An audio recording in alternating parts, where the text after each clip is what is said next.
Hello and welcome to episode 9 of Nerd Central. This week we have our final episode before we reminisce about this season. So to start off, let's kick it to the news.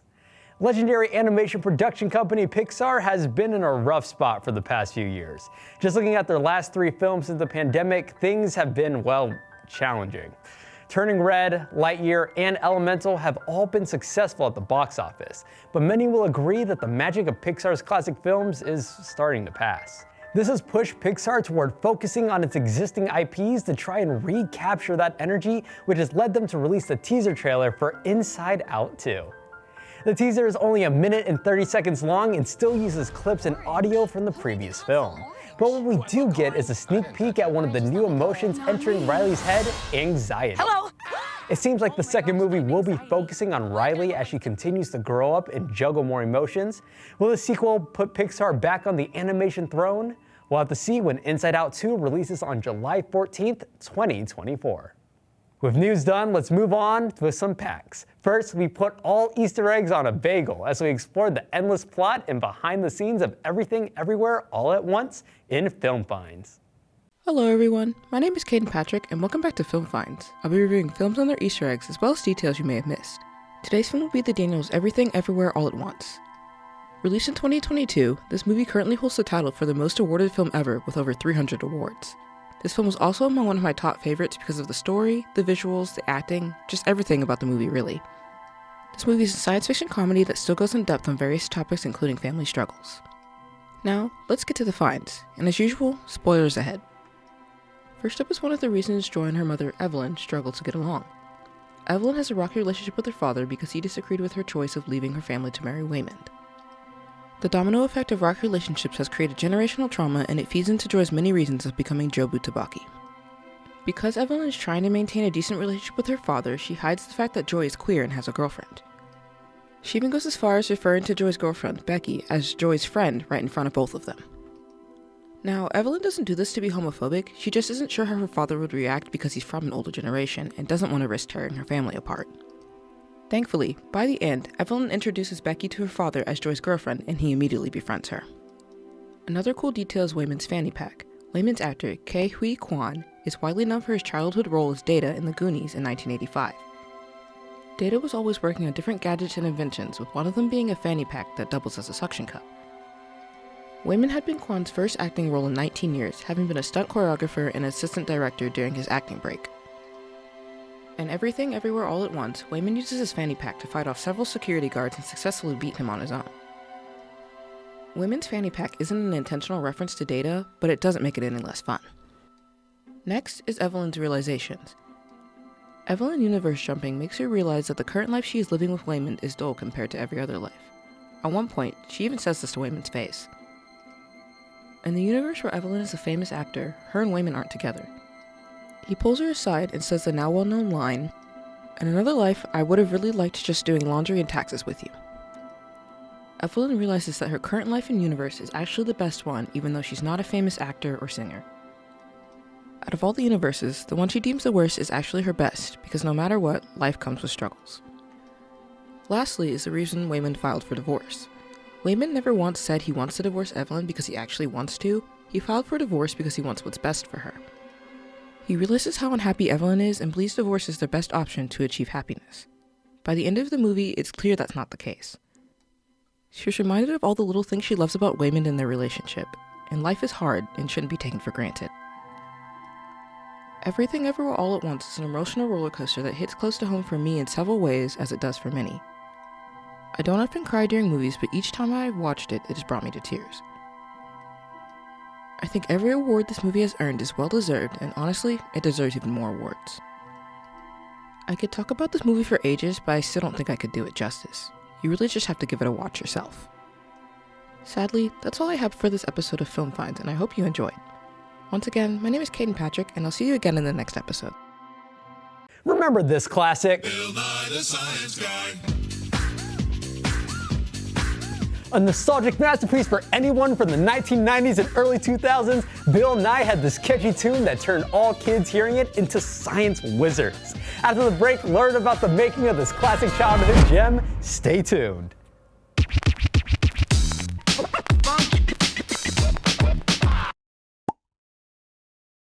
KZLX is a student-run radio station where Northwest students have complete freedom during their shifts. KZLX also hosts mini radio shows such as Nerdmageddon, Revive, Day-to-Day Picks, and more. To learn more, visit kzlxfm.com. In a land born of conflict, where the line between divine and demonic are blurred.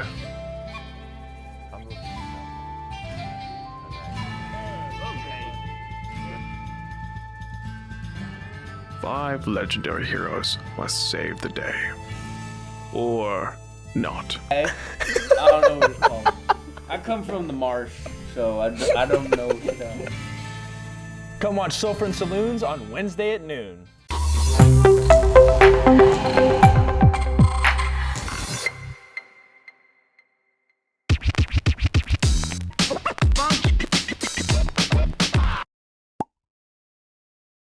Few shows have managed to have an epic theme song that stands the test of time. But if there was a Hall of Fame for theme songs, Bill Nye the Science Guy would be for certain at the top.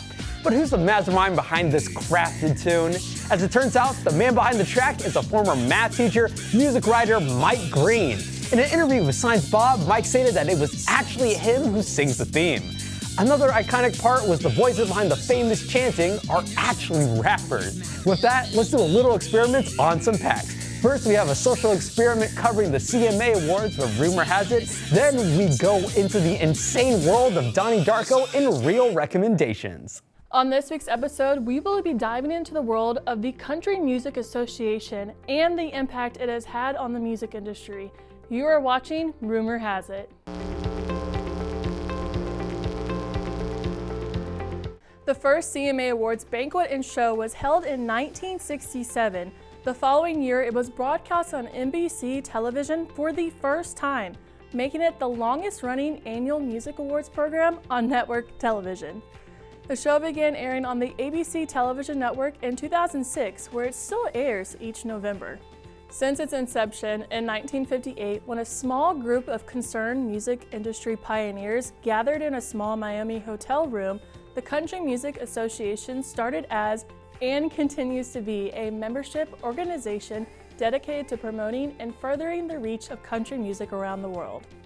The CMA Award nominees and winners are determined by more than 6,200 industry professional members of CMA, which, when established in 1958, became the first trade organization formed to promote an individual genre of music. The CMAs have been impacting country music artists' lives since the start, most recently at the 57th Annual CMA Awards, which took place on November 8, 2023 in Nashville, Tennessee at the Bridgestone Arena. The first big win went to Tracy Chapman for making history with the Song of the Year for Fast Car, covered by Luke Combs after 35 years of its debut. Chapman is also the first Black songwriter to ever win in this category. Then Jelly Roll took home New Artist of the Year. Country music has helped Jelly Roll share his story as a felon, make him grow as an individual, and show people that if you never give up, you can achieve great things. Lastly, the biggest win of the night went to the only female nominee in the Entertainer of the Year category, Lainey Wilson. She has expressed her undying loyalty to the genre for how it has changed her life and how she is dedicated to the work of breaking down barriers for her fellow women. The CMAs have helped artists share their stories with the world and show them that their hard work does pay off. The CMA Awards have always been a big part of my life growing up. I'll never forget my family trip to Nashville during the CMA Festival in the summer and being able to walk through the Country Music Hall of Fame and the Grand Ole Opry and just being mesmerized by the history and love for country music. To me, this helps show people that no matter where you come from, if you put your mind to it, anything is possible. That is all the time that we have for this week's episode. Be sure to like, subscribe, and comment on what kind of tea you want spilled right here on Rumor Has It. Hey there, movie buffs, and welcome back to Real Recommendations, your go-to place for all things cinema. My name is Caleb McAfee, and today we'll be discussing a movie that's not just a film, but a mind-bending journey, Donnie Darko. Donnie Darko, directed by Richard Kelly, is a cult classic that has left audiences puzzled and intrigued for nearly 2 decades. This thought-provoking film combines elements of science fiction, psychological drama, and coming-of-age storytelling to create a cinematic experience like no other. You know, there's like this rule. At 7:45, we get to go home. At its core, Donnie Darko follows the life of a troubled high school student played by Jake Gyllenhaal. His world takes a surreal turn when he miraculously survives a jet engine crash, setting off a chain of events involving time travel, predestination, and existential questions. Donnie isn't just another teenage protagonist. He's a character navigating his inner struggles in a way that feels incredibly relatable. Just get out of my room. His interactions with a memorable supporting cast, including his family, friends, and Frank, played by James Duvall, add layers of emotion and depth to the story. It's hard not to become emotionally invested in their lives. It's the name of my father. Donnie Darko delves into profound themes that challenge our perceptions of fate, free will, and the very fabric of time. It asks big questions about the interconnectedness of events in the universe, leaving viewers pondering the mysteries of existence long after the credits roll. Richard Kelly's direction is outstanding, crafting a world that seamlessly blends the ordinary with the surreal. You guys want it? The cinematography is visually stunning, with a dark and moody aesthetic that complements the film's overall experience.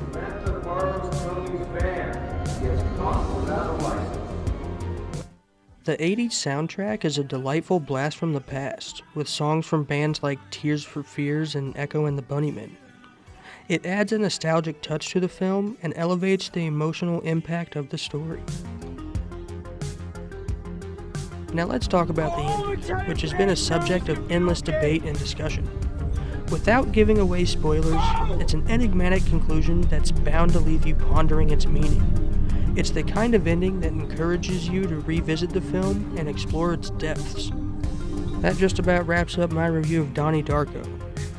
This film isn't just a movie, it's a captivating journey that keeps you pondering its mysteries long after the credits roll. If you appreciate films that challenge your intellect and emotions, Donnie Darko is a must-see. If you like this review, make sure you come back and see me next week on Real Recommendations for more in-depth film reviews. Oh shoot, the trailer for the new live-action Avatar: The Last Airbender series just dropped. Well, don't go anywhere, as after the break we dive into the dark side of Star Wars lore, then study our quirks in Anime Stitch. Here at Tower Yearbook, we are a dedicated staff of photographers, designers, copywriters, and practicum students. Our staff is a student-led, student-run media outlet producing a book with over 300 pages. Be sure to pop out at any of our portrait or distribution events. So stay tuned to our social media to see what's up.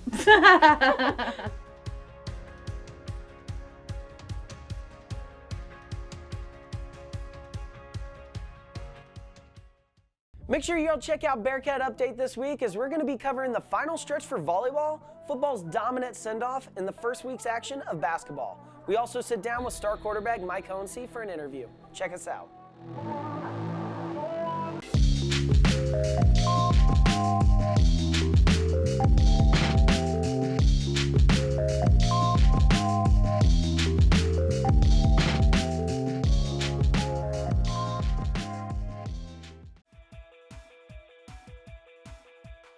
Oh shoot, I just got casted in the new live-action Avatar: The Last Airbender series.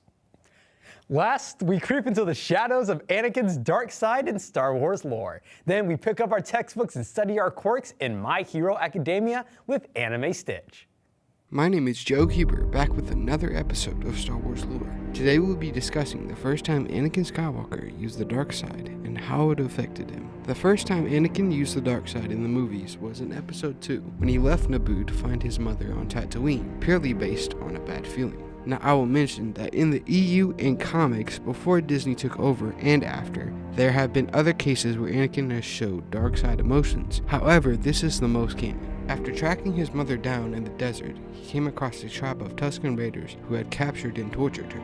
Upon rescuing her, she died in his arms very quickly. Anakin began to feel a rage build within him, something he had never felt so vividly. He was obsessed with being the master of control over all things around him. And this, the death of his mother, was something he had no power over. If you observe closely, it was the death of Padme that turned him to the dark side, and the possible death of his son Luke that turned him back to the light. I'm going to read out 2 sources for you guys. The first being the Disney canon book Star Wars 100 Scenes, which outlines the top biggest 100 moments in the movies and gives a brief yet extremely detailed perception on them. The second being the actual novelization of Episode 2, Attack of the Clones. The first quotes, Anakin searches the desert waste for his mother. His quest ends in grief and pain, leading to the rage fueled by the dark side of the Force. The episode is a glimpse into the future. Anakin's inability to master his emotions will lead to tragedy for himself and those he loves. The second, which was the original, as it was the novelization of the film, is the original reiteration. However, it goes much more into detail. At that time, the only meaning, the only purpose Anakin fathomed was that of the rage building within him, an anger in losing someone he did not wish to give up.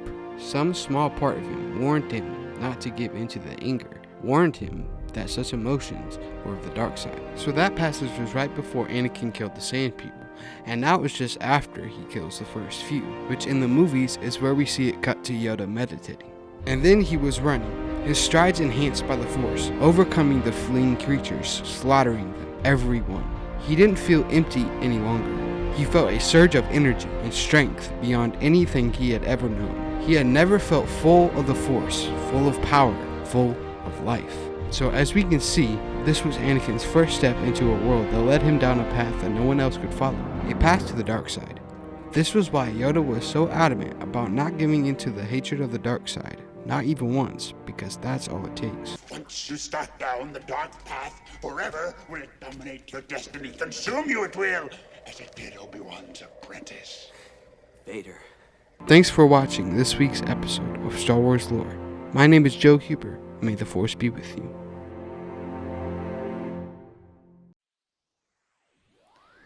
Hello everyone, and welcome back to Anime Stitch. I'm your host, Olivia Williams, and this week we are talking about the powerful world of My Hero Academia. Let's get started. My Hero Academia is about Deku, a teenager who dreams about being a hero in a world where people are gifted with powers called quirks. The only issue though is Deku was born without any powers, aka quirkless. But after a run-in with his all-time favorite hero, All Might, he is given the chance to become the hero he always dreamed to be.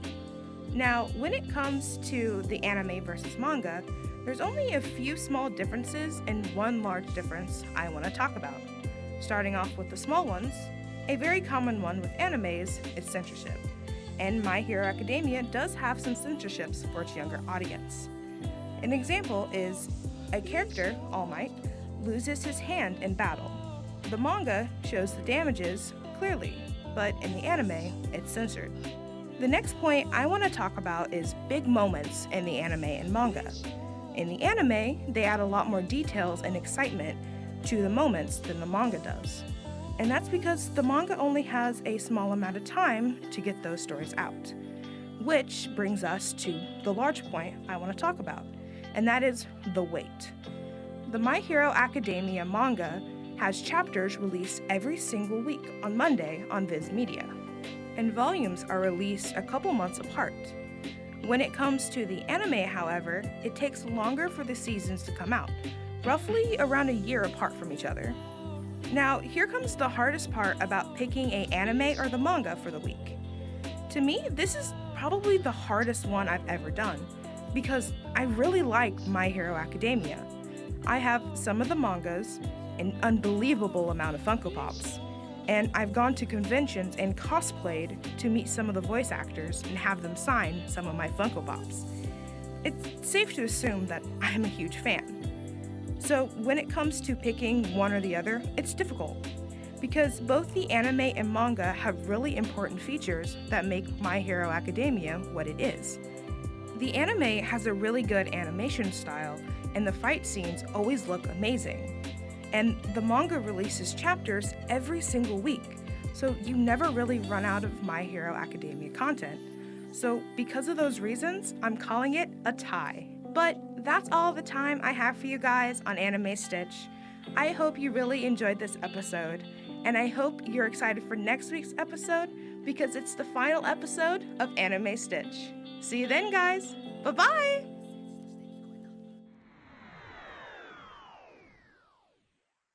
Thank you for watching this week's episode of Nerd Central. If you liked it, make sure to smack that like button and subscribe to KNWT. If you want to see more Nerd Central or any of our other shows, make sure to click right here and check out our final episode this season. Next Wednesday at 6 on KNWT TV.